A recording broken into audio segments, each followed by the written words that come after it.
Chief Justice of India, the Supreme Court has developed a groundbreaking handbook concerning persons with disabilities which seeks to shatter societal norms and pave the path to equality. This handbook, like the Supreme Court's earlier handbook on combating gender stereotypes, shall be more than just a theoretical resource. It will be a beacon of hope, a symbol of inclusivity, and a testament to our commitment to equality. It shall educate judges, lawyers, and law enforcement agencies on disability rights jurisprudence and shall equip all stakeholders to recognize and address insidious discriminatory policies and practices, thereby promoting inclusivity and respect. It shall encourage self-reflection and introspection on personal biases and inspire collective responsibility to challenge harmful stereotypes. This handbook is also being released in Braille and in an audiobook format.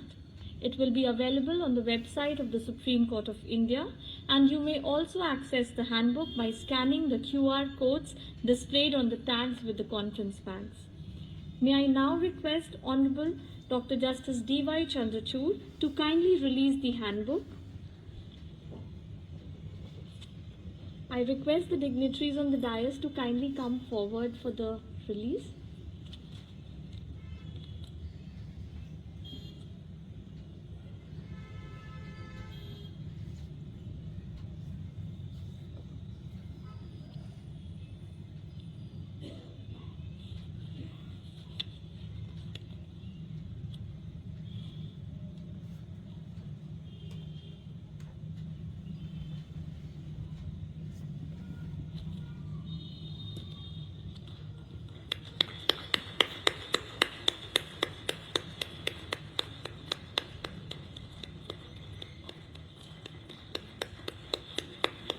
Humans are born equal in dignity and rights, and every life holds intrinsic worth.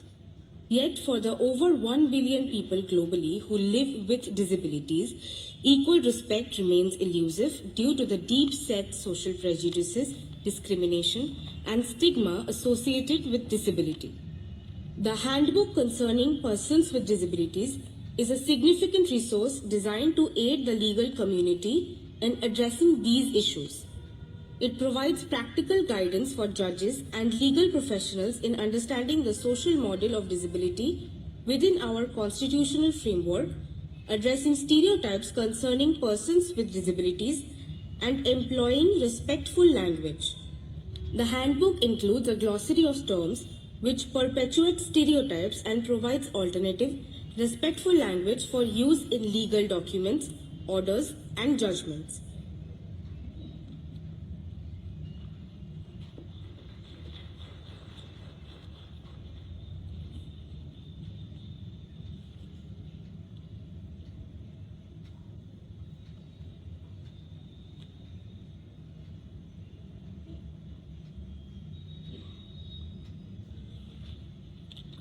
We have amongst us a judge who has authored remarkable judgments that have amplified the voices of the marginalized communities. A leader who has set precedents for future generations of judges and policymakers and inspired a culture of empathy and inclusivity in the Indian society. It's my honor and privilege to invite Dr. Justice D.Y.Chandrachud, Honorable the Chief Justice of India, to deliver the inaugural address.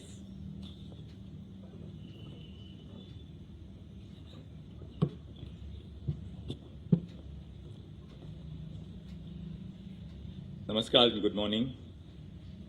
Sister Justice B.V. Nagaratna, Chairperson of the Juvenile Justice Committee, Ms. Annapurna Devi, Minister for Women and Child Development, my distinguished colleagues in the Supreme Court,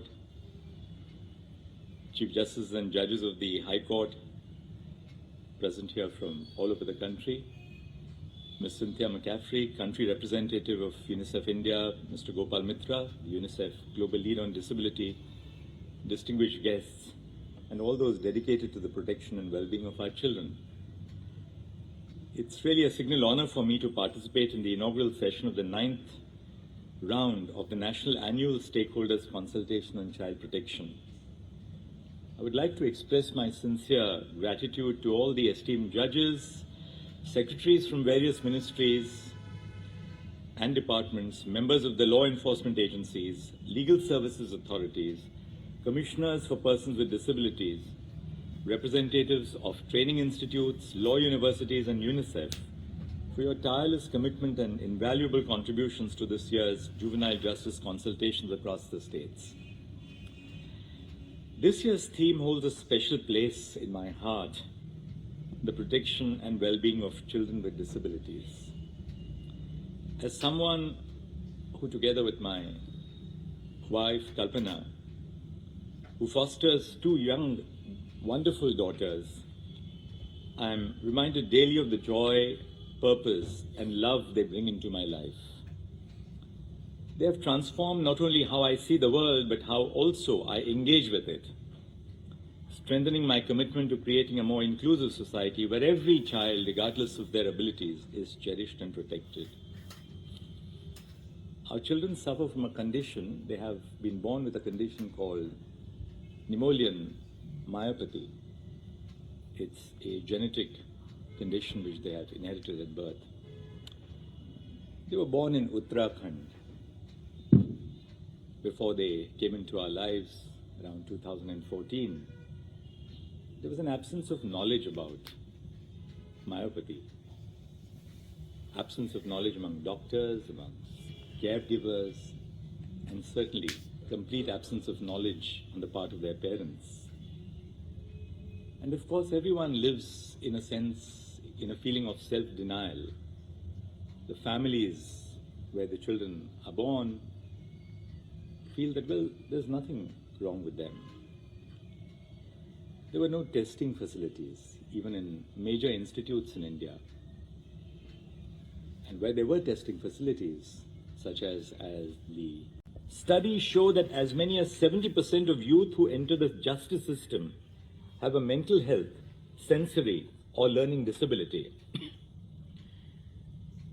I was going to spend a little bit of time on the legal framework, but I take it that, all of you who are so well versed in this area of the law are conversant with the United Nations Convention on the Rights of the Child, a cornerstone document which has been ratified by almost every country in South Asia. We, of course, have in India a robust legal framework. Apart from the Convention on the Rights of the Child, we have the international principles and guidelines on access to justice for persons with disabilities.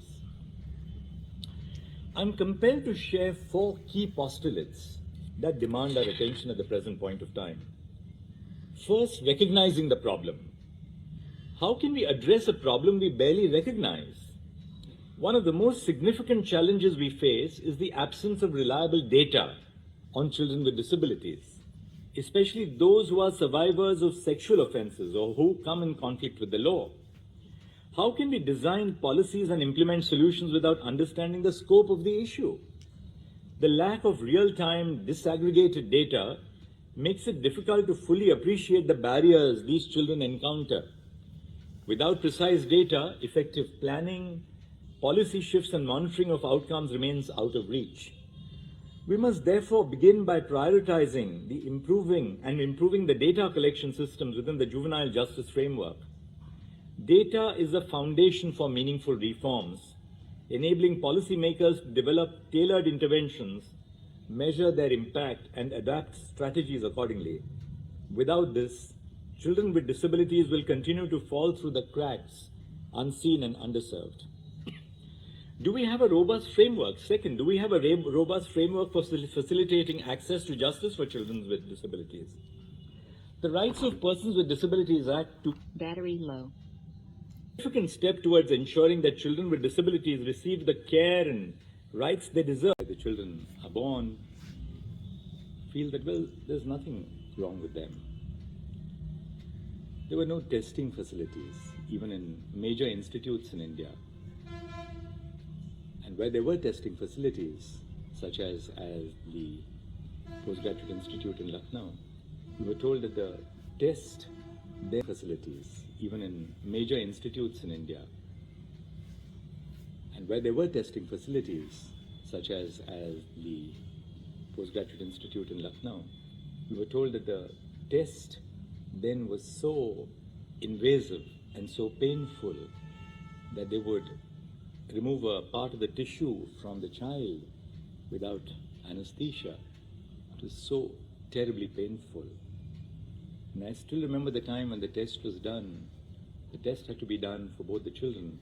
And after the older child underwent the test, all that she could say in that sense of pain and suffering for the test, she said, "Don't allow my sister to go through this, please."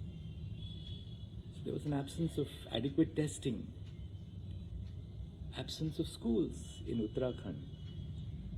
When the children came to us in Allahabad, the sole school, which was run by the good Mr. Banerjee for children with disabilities, had shut down because Mr. Banerjee was no more. And there was no school where the children could even learn the basics of alphabet or everything that a little child aspires for.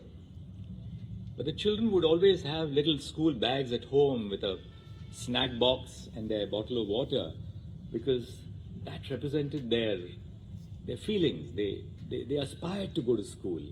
So they would play school with their own little bags at home. But when we moved to Delhi, we found a school for them, which was Tamanna, run by the redoubtable Dr. Chona. And she said that, this is not a school for these children. This is a school for children suffering from predominantly autism. These children are fine because they have a genetic condition, but they are mentally as razor sharp as any other child.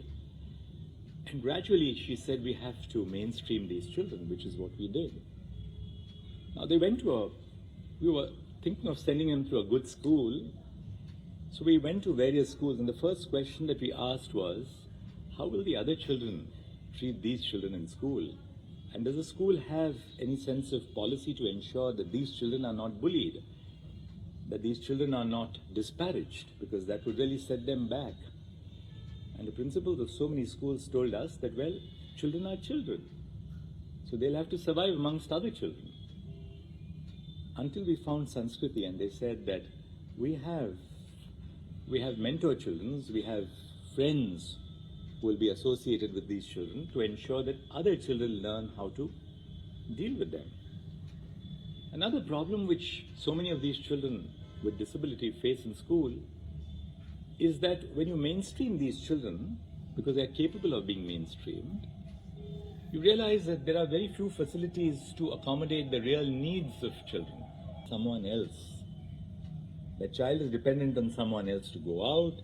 The child is dependent on someone else to escort her to the toilet. The child is dependent on someone else to put her from the bed to the wheelchair. We finally found wheelchairs which are electronically operated. But again, I wonder how many parents can afford this. We have a petition pending before our court on whether GST should not be removed on these assisted devices. How many parents can afford that cost of that single wheelchair? Incidentally, I always tell the girls that this is a home and not a highway. So when you zip in and around on your wheelchairs, please be careful that there are others you might be tripping over. Are particularly pronounced when it comes to children, whose futures depend on our willingness to challenge these limitations.